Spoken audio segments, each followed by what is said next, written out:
Crème de beauté à faire soi-même à la maison, c'est la nouvelle tendance, ludique, moins chère et bio.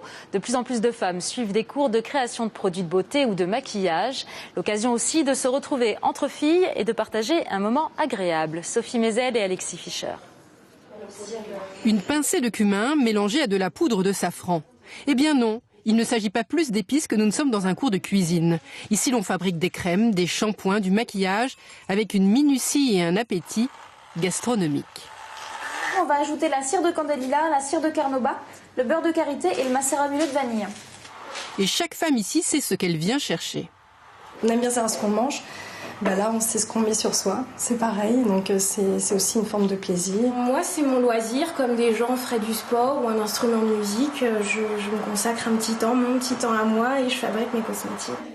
Et la tendance aujourd'hui ne cesse de se développer, comme dans cette boutique atelier qui propose des stages. Ça correspond vraiment à un mode de vie qui est assez actuel, qui est à la fois de maîtriser ce qu'on fait et donc de choisir ses ingrédients, de personnaliser son produit, et puis à la fois d'être dans une tendance plus écologique et donc de réutiliser ses emballages, d'utiliser des ingrédients qui soient naturels, biodégradables, voire certifiés biologiques. Donc là, le principe, ça va être de couler la préparation à travers le petit trou.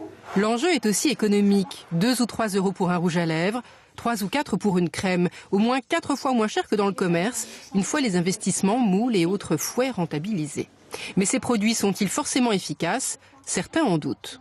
Les crèmes sont un véritable bouillon de culture, donc il faut absolument les conserver au réfrigérateur, avoir des consignes d'hygiène très strictes, et puis de toute façon ils ne se conserveront pas très longtemps.